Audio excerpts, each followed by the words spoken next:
Satu.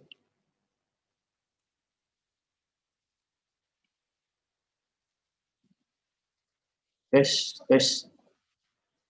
Satu. Ya, dideketin aja. Ya.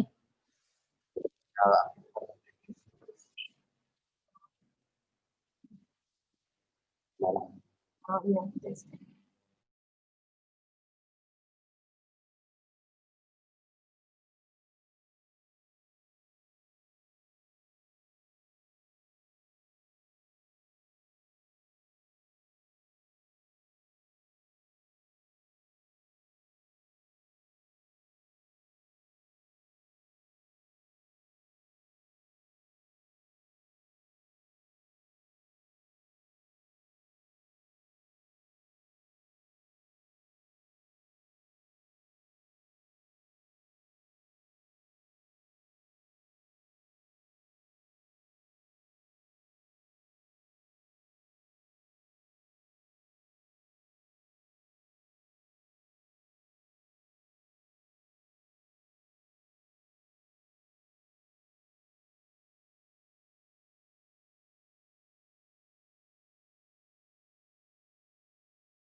Ji, encet Ji, minjem Ji, gue mau zoom Ji.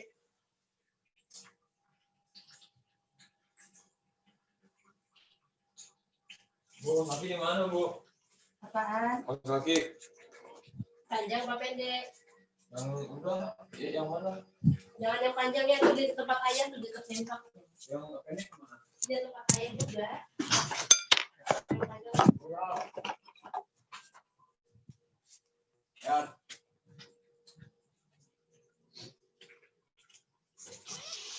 Gue mau sekali lagi ya bener ya. Gue bangunin lo kalau besok gue buat tidur lo.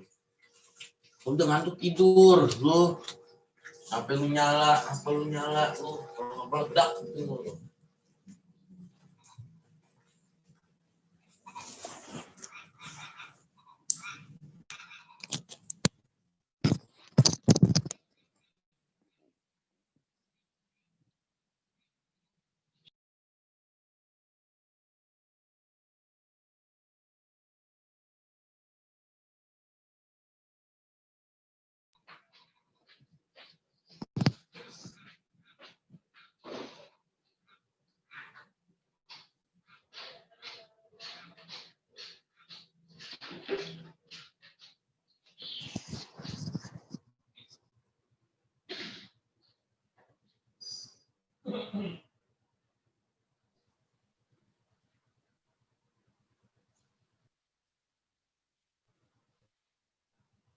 Bismillah, Assalamualaikum warahmatullahi wabarakatuh. Coba yang belum mengaktifkan kameranya silakan diaktifkan biar Ibu bisa lihat ya.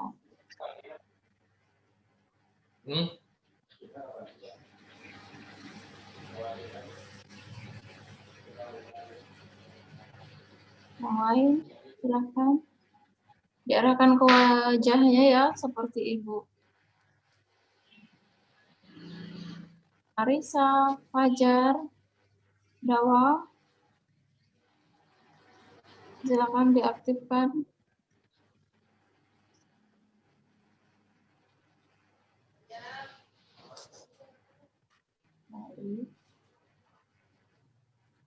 Nah, Ibu ulangin. Assalamualaikum warahmatullahi wabarakatuh. Berjumpa lagi dengan Ibu Nani dalam mata pelajaran IPS. Ya. Selama ini Ibu Zoom tapi nggak pernah ada yang hadir. Ya. Minggu lalu hanya Karisa, tapi tidak mengaktifkan videonya juga.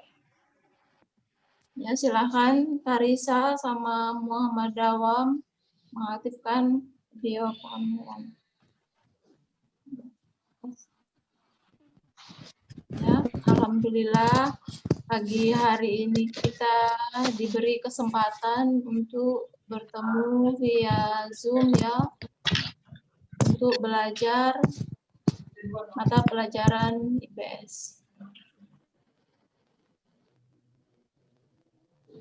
Jadi sebelumnya di Classroom Ibu sudah share materinya ya.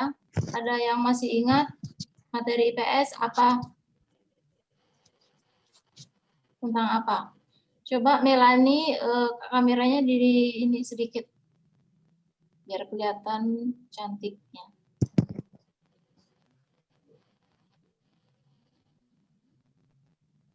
Nah, baik. Oh iya, apa kabar kalian semua?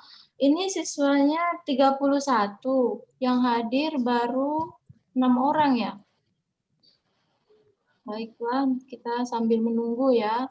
Jadi nanti di akhir kita akan ada absen. Absennya lewat chat. Nanti Ibu aktifkan pada saat berakhirnya materi.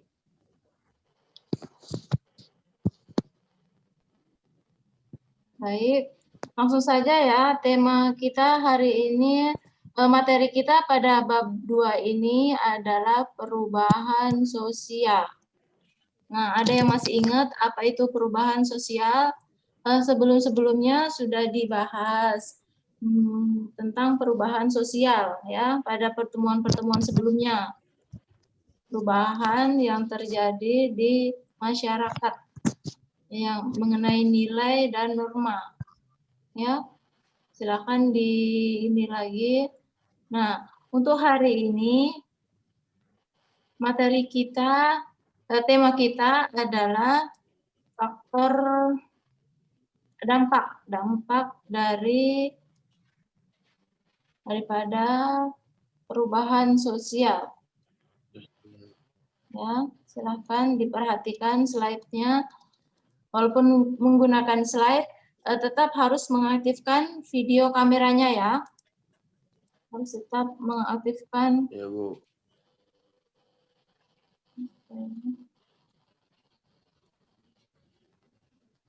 Nah, ini. Sekarang Ibu akan jelaskan mengenai faktor. Ya, jadi Ibu ulang deh ini dari pertama mengenai perubahan sosial itu apa. Ya. Nah, perhatikan baik-baik. Perubahan sosial merupakan proses berubahnya tatanan atau struktur dalam masyarakat yang mempengaruhi sistem sosialnya. Nah, struktur itu ada 3. Ada pola pikir, ada nilai, serta ada sikap. Ya, perhatikan baik-baik ya. Minggu depan kita penilaian harian pertama pada bab 2. Ya. Jadi yang belum melengkapi nilai hariannya, tugas harian, silahkan dilengkapi ya, karena minggu depan kita sudah ulangan harian yang pertama. Yang mengerjakan tugas ini baru sedikit sekali untuk kelas 97. Ya, itu yang dimaksud dengan perubahan sosial. Kemudian perubahan sosial budaya. Apa itu perubahan sosial budaya? Kalau perubahan sosial tadi perubahan tatanan, namanya berubah ya, berasal dari kata berubah. Nah, jadinya berubahnya tatanan atau struktur yang ada di dalam masyarakat, ya, yang mencakup tiga sistem tersebut, 3 struktur. Ada pola pikir yang berubah, kemudian ada sikap yang berubah, kemudian ada nilai. Nilai itu sesuatu yang berharga dalam masyarakat. Kemudian perubahan sosial budaya, perubahan pada unsur sosial dan kebudayaan di dalam masyarakat yang bersifat material maupun non-material. Bentuk-bentuk perubahan sosial bisa dilihat dari waktunya, pengaruhnya, dan perencanaannya. Ya, jadi perubahan sosial, berubahnya tatanan atau struktur sosial yang ada di masyarakat itu bisa dilihat dari waktunya. Yang pertama ya. Kemudian pengaruhnya dan perencanaannya. Nah, selanjutnya ini tokoh-tokoh perubahan sosial. Ya, silahkan diperhatikan. Ini nanti muncul di ulangan harian. Ya, silahkan diperhatikan. Kemudian ini tadi ya, mencakup 3 perubahan sosial itu mencakup 3 bentuk-bentuknya. Dilihat dari waktunya. Ada perubahan yang bersifat cepat. Adalah perubahan sosial budaya yang terjadi relatif cepat dan melalui menyangkut sendi-sendi pokok kehidupan masyarakat. Misalkan revolusi industri, perubahan yang terjadi dalam bidang industri. Ya, ini sangat cepat. Karena misalkan revolusi industri yang terjadi di Eropa, ya itu sangat cepat mempengaruhi kemajuan yang ada di sana. Kemudian evolusi atau lambat. Ya silahkan ini diperhatikan evolusi ini nanti insya Allah muncul di tugas harian selanjutnya. Nah, evolusi adalah perubahan sosial budaya yang memerlukan waktu yang relatif lama dan melalui tahapan-tahapan yang saling mengikuti secara lama. Ya, contohnya ini ya, ada perubahan manusia purba ini. Kemudian bentuk-bentuk perubahan pengaruhnya. Ada perubahan sosial yang pengaruhnya besar. Ada pula yang pengaruhnya hanya kecil. Misalkan perubahan yang berlangsung membawa pengaruh langsung yang berarti bagi masyarakat. Misalkan perubahan pembangunan, ya, pembangunan dalam satu perkotaan. Perhatikan gambar ini. Nah,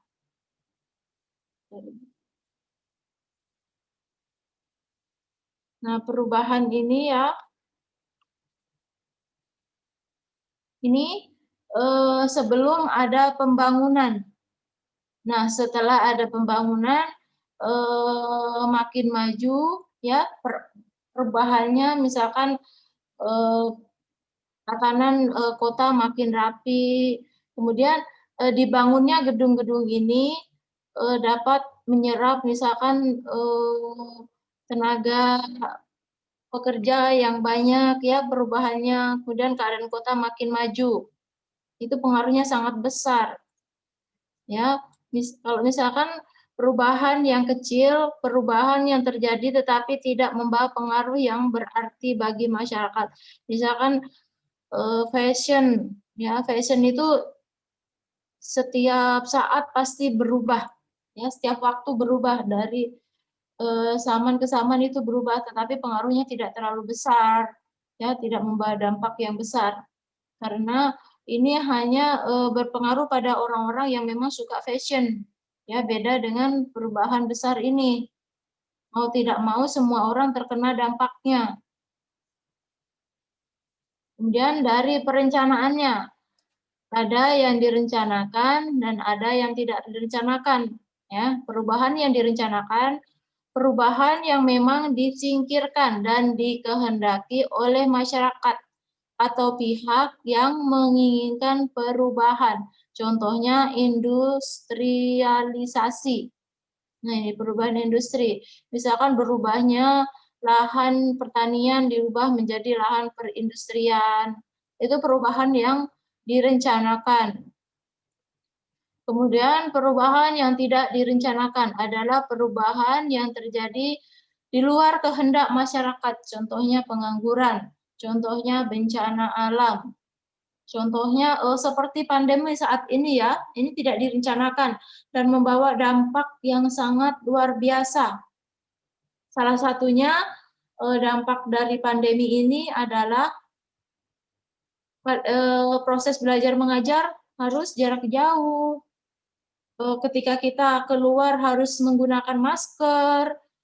Ketika kita habis dari luar harus cuci tangan bersih. Bila perlu harus ganti baju, ya. Itu adalah perubahan yang terjadi di masyarakat yang tidak direncanakan. Kemudian faktor penyebab perubahan sosial budaya.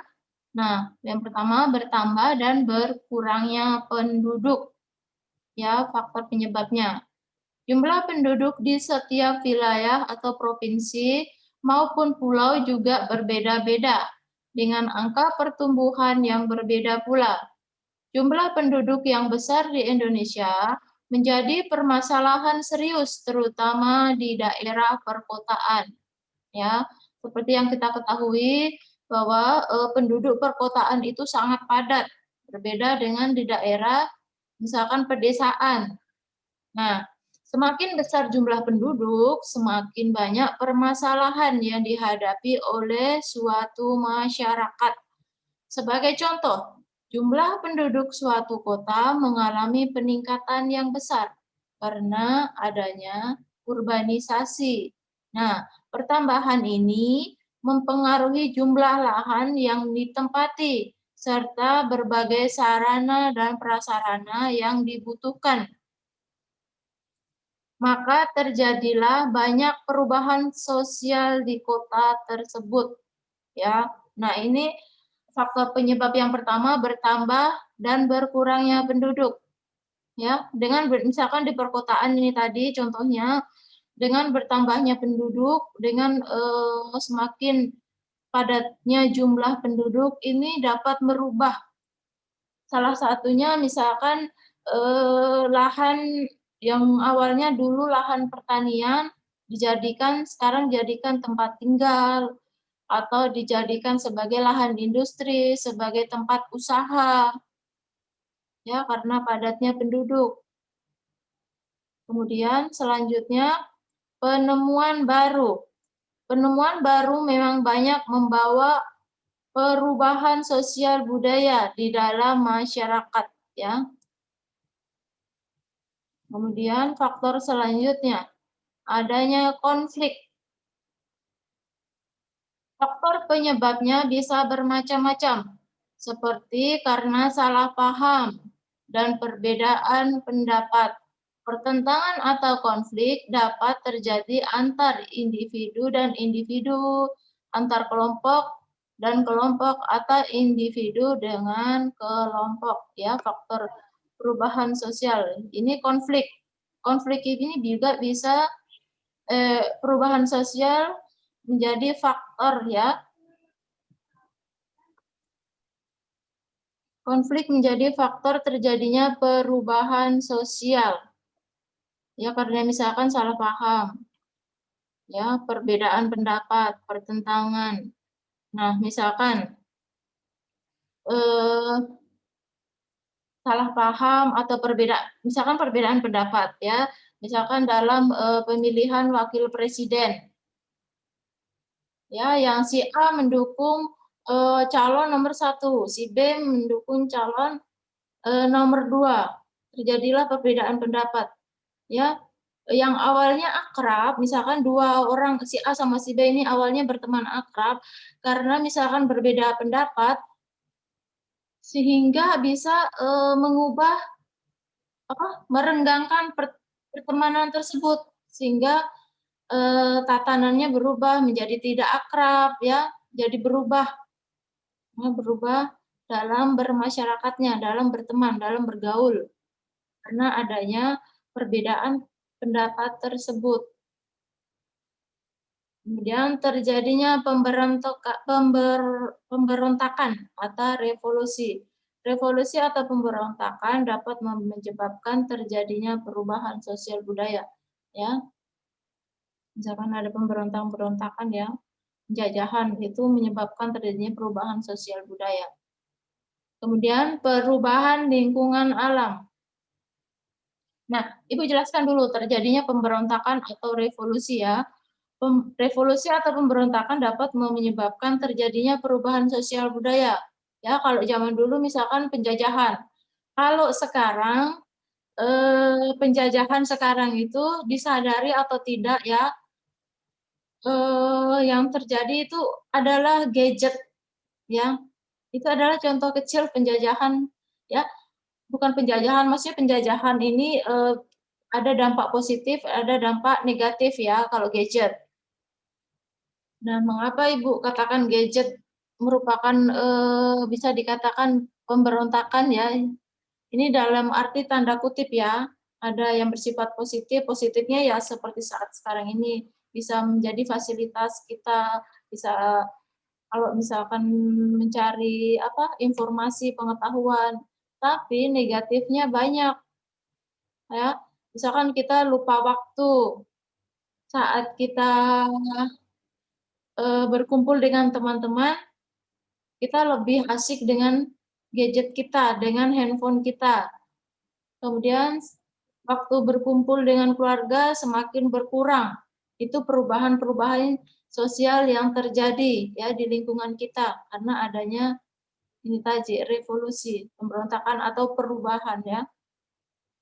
Kemudian faktor selanjutnya perubahan lingkungan alam. Lingkungan alam berkaitan pula dengan perubahan penduduk. Ketika terjadi pertambahan penduduk, maka semakin tinggi pula tekanan terhadap alam. Ya, ini perubahan lingkungan alam. Dan selanjutnya, faktor penyebab perubahan sosial budaya, adanya peperangan. Perang di suatu wilayah akan berpengaruh terhadap perubahan warga masyarakatnya. Karena perang akan membawa perubahan besar dan kecil dalam masyarakat yang terlibat. Selanjutnya, pengaruh kebudayaan masyarakat lain.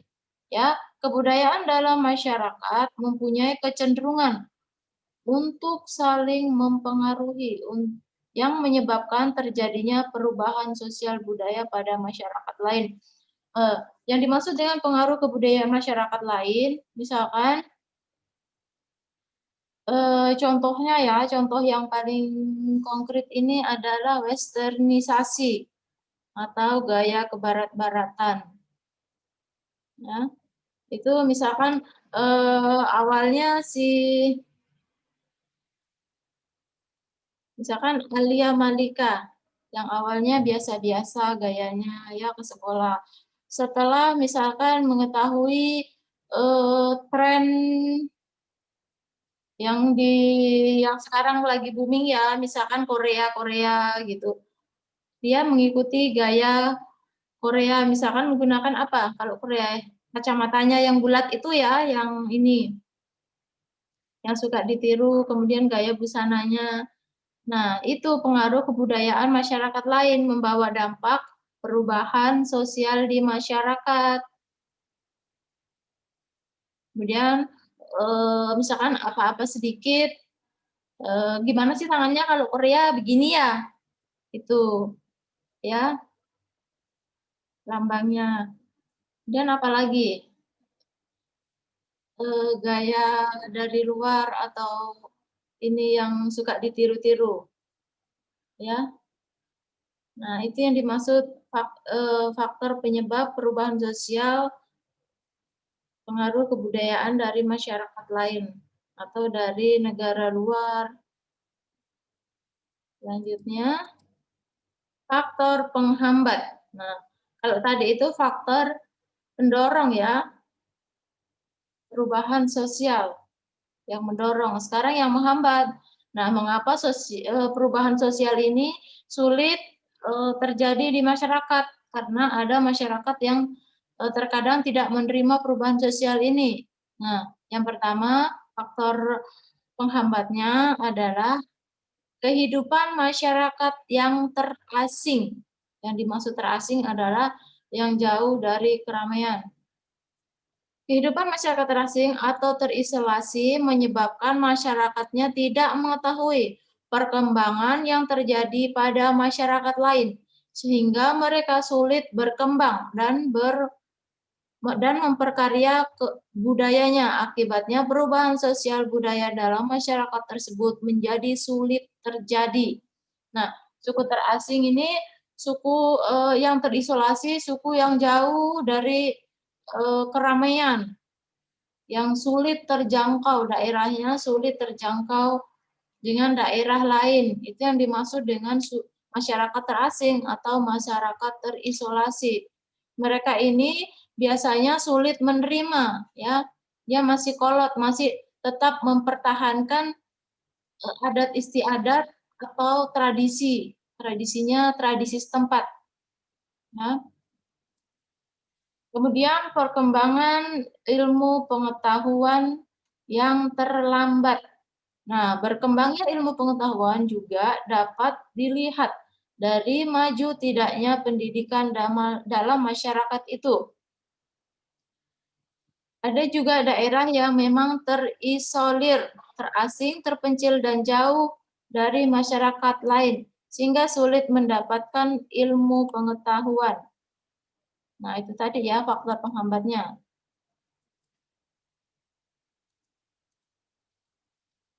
Nah, ini perkembangan ilmu pengetahuan yang terlambat. Jadi kita ini yang tinggal di perkotaan dengan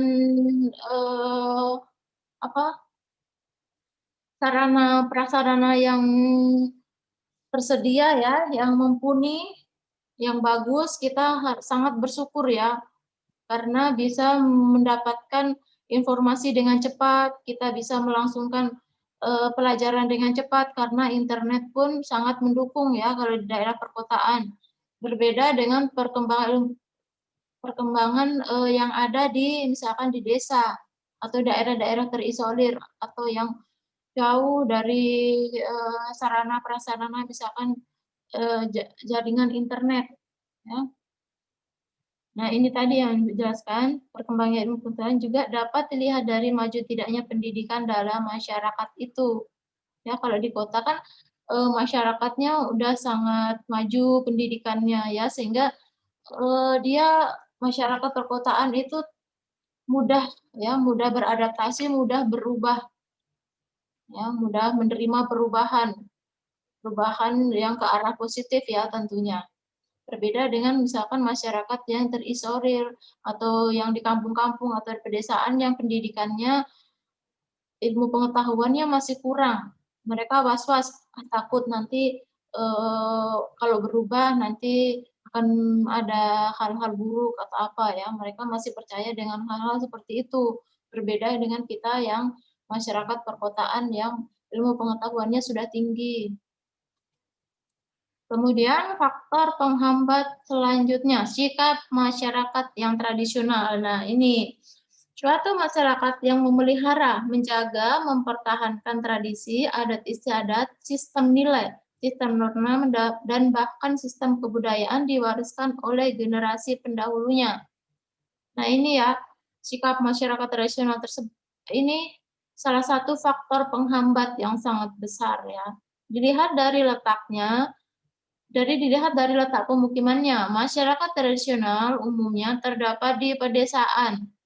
Masyarakat tradisional mempunyai pandangan bahwa melaksanakan warisan nenek moyang yang berupa nilai hidup, norma, harapan, cita-cita merupakan kewajiban, kebutuhan, dan kebanggaan.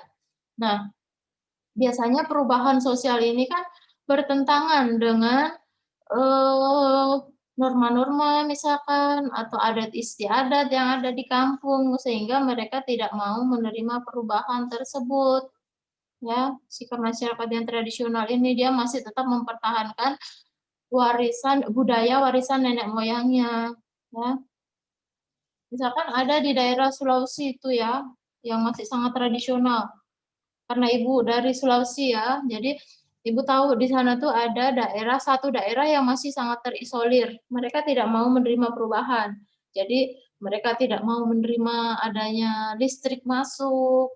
Mereka masih tetap, jadi di satu kampung itu masih tetap mempertahankan adat, norma-norma yang diwariskan nenek moyangnya.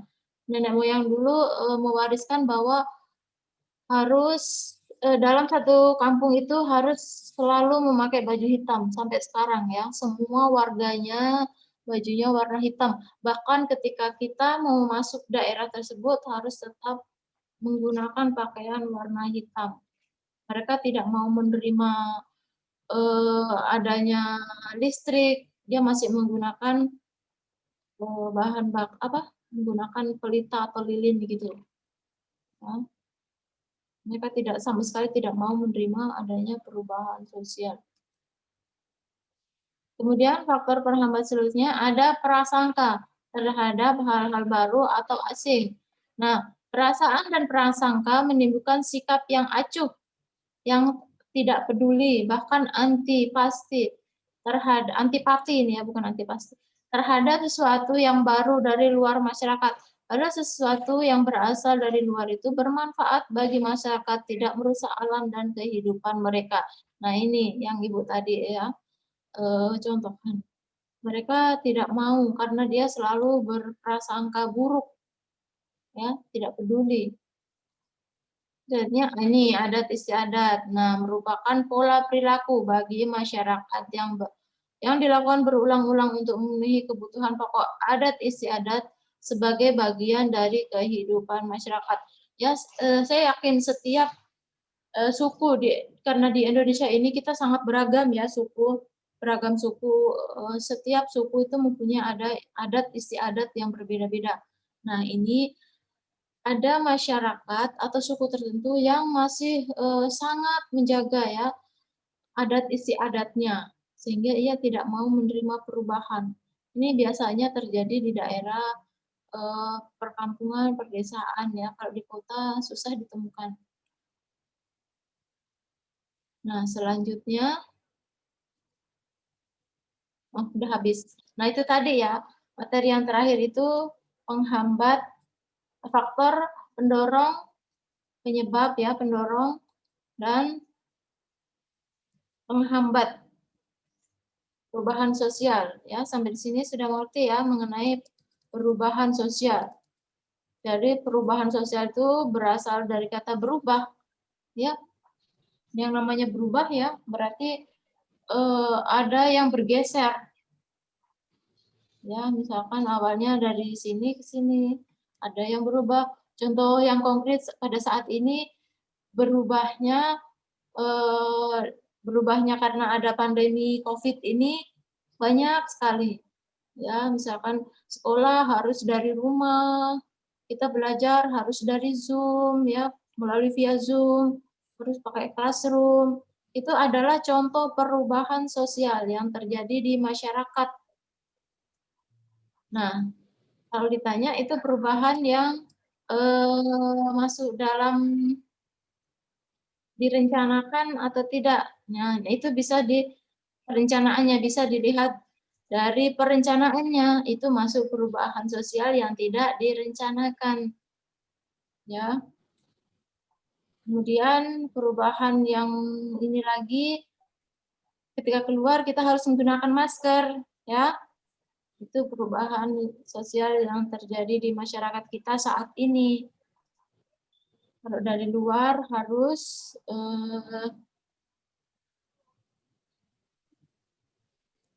cuci tangan, harus rajin cuci tangan, ya. Baik. Sekarang stop share dulu. Ibu mau buka chat ya. Saya buka, silakan absen. Udah bisa belum? Coba. Belum, Bu. Belum ya?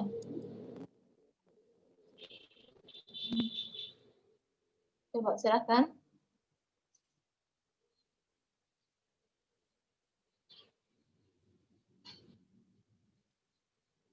Udah ya. Nah, silakan absen. Nah, untuk tugas ya, yang belum melengkapi tugas pertama itu adalah ini tugasnya yang baru melengkapi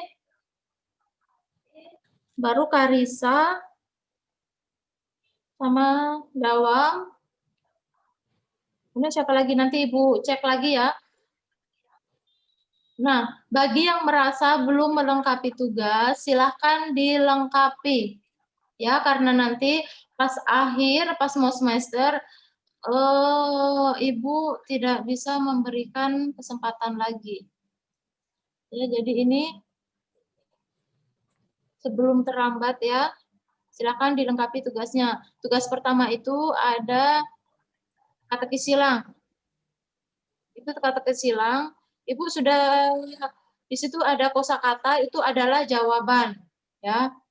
Jadi nanti kalian tinggal mengisikan. Kalau misalkan kalian di rumah tidak ada print atau misalkan tidak ini print ya, di dekat rumahnya tidak ada internet atau tidak ada jasa pengeprintan, silahkan ditulis di buku latihan, di buku tugas IPS-nya, kolomnya saja ya, kotak LKS-nya saja. Kemudian nanti lihat pertanyaannya. Nah, jawabannya itu ada, itu kosakata. Ibu sudah sediakan kosakata. Kalian tinggal masukkan.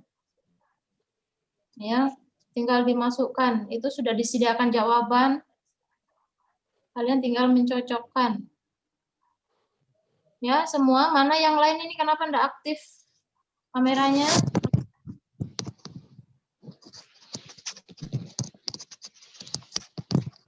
Kemudian tugas yang kedua sudah dikerjakan belum? Yang minggu kemarin. Ada pilihan ganda 5, kemudian esainya 5. Silahkan dikerjakan di buku latihan tugas, kemudian difoto, dikirim ke classroom. Ya, kalau misalkan sulit dikirim ke classroom, bisa langsung via WhatsApp-nya Ibu. Ya, bisa minta nomornya nanti di balik kelasnya, atau mungkin sudah punya. Ya, Ibu tidak bisa mentolerin. Kemarin waktu penerimaan rapor kemarin, banyak nilainya yang dibantu ya itu. Tapi untuk ini nanti untuk pas penilaian akhir semester Ibu sudah nggak bisa lagi ya, jadi minta maaf ya. Kalau misalkan nilainya kosong atau tidak tuntas itu bukan dari Ibu, tapi itu dari kalian. Jadi walaupun kita pelajaran dari jarak jauh, tugas harus tetap ya. Kan sekarang enak udah nggak keluar-keluar. Ya di rumah ngapain? Paling belajar cuma setengah hari kan. Itu ngerjakan tugas nggak sampai 1 jam. Karena semua sudah ada di LKS. Yang TTS, teka-teki silang juga sudah ada jawabannya. Kalau misalkan nggak bisa ngeprint, bisa pakai buku tugas, kolom-kolomnya aja yang di ini ya. Atau misalkan tidak bisa nulis kolom, langsung misalkan pertanyaannya yang mendatar nomor 3, nomor 5, atau nomor berapa, langsung jawabannya di situ kalau tidak bisa menggunakan kolom. Yang penting kalian nyetor tugas lah ya, supaya Ibu ada penilaian. Karena kalau nggak ada tugas yang disetor sama sekali, Ibu bingung apa yang mau dinilai. Soalnya kita nggak pernah tatap muka langsung. Beda kalau misalkan kita datang sekolah, mungkin ada bisa yang dinilai. Kalau seperti ini, apa yang Ibu nilai? Ya, Ibu nggak mungkin ngasih nilai kalau nggak ada tugasnya, nggak ada sama sekali coretannya. Nah, kemudian tugas yang kemarin minggu lalu ya, itu pun LKS, itu mudah sekali ya, karena itu ada semua di LKS. Kemudian tugas buat sebentar, ya buat hari ini, nanti Ibu share di Classroom. Ini lebih mudah lagi ya. Jadi nanti ada link yang kalian klik, atau kalau nggak bisa diklik, linknya di copy, kemudian ditempel di Google. Nanti diklik, nanti mencocokkan ya, tapi jangan buru-buru. Kalian harus mempelajari, misalkan ada pernyataan di samping kiri ada pernyataan, kemudian pernyataan ini apa namanya? Ada jawabannya di bawah. Ya, ini semacam kayak game, kayak quizzes. Ya, nanti kalau sudah terisi semua, kalian bagian bawahnya ada klik answer atau jawaban, ya nilainya. Nanti kalian kalau sudah keluar nilainya, kalian screenshot, kirim ke Classroom. Atau kalau misalkan tidak mau ke Classroom, nggak mau repot, kirim ke WA-nya Ibu langsung. Kalau kirim ke WA, tulis nama dan kelas. Karena kalau tidak ada nama dan kelas, Ibu tidak bisa input, ya tidak bisa masukkan ke absen. Nah, yang mengirim banyak ya, dari kelas lain, ada banyak ya, ada kelas 7, kelas 8. Nah, sampai di sini ada yang ingin ditanyakan? Enggak, Bu. Sudah jelas ya? Sudah. Untuk tugasnya sudah jelas? Sudah, Bu. Jadi tidak ada alasan lagi untuk tidak mengerjakan ya. Besok Ibu rekap nilai. Jadi nanti besok Ibu store nilainya ke wali kelasnya. Ya, jadi kalau ada yang hari ini hadir atau yang tidak hadir, yang tidak mengerjakan. Nah, ini yang ikut Zoom sudah absen. Ibu kasih nilai tambahan khusus yang ikut Zoom ya. Ibu apresiasi dengan memberi nilai tambahan. Beda dengan ini yang lain kemana? Ya kenapa enggak ini? Terus Ibu mau tanya, 2 minggu ke belakang, kita Zoom sudah 3 kali atau 2 kali ya? 3 kali ini ya. Tapi yang 2 kali yang lalu-lalu pada kemana? Enggak pernah ikut Zoom. Belum bangun ya? Belum, Bu. Bangunnya kesiangan, Bu. Ya, kalian udah dienakin jam 7. Misalkan nggak mandi juga nggak apa-apa. Tinggal duduk di depan HP, masih aja kesiangan. Ya, nggak enak, nggak usah repot-repot datang ke sekolah. Ya, baik, karena waktunya hampir habis ya, ini cuma sampai pukul 7.45 ya. Kita cuma 45 menit, waktunya tinggal 22 menit lagi. Materi untuk hari ini cukup sekian. Semoga kita semua selalu diberi kesehatan, ya, keselamatan, dan bisa bertemu pada pertemuan-pertemuan selanjutnya. Jadi Amin. untuk hari ini, Ibu akhiri dengan ucapan wassalamualaikum warahmatullahi wabarakatuh. Waalaikumsalam warahmatullahi wabarakatuh.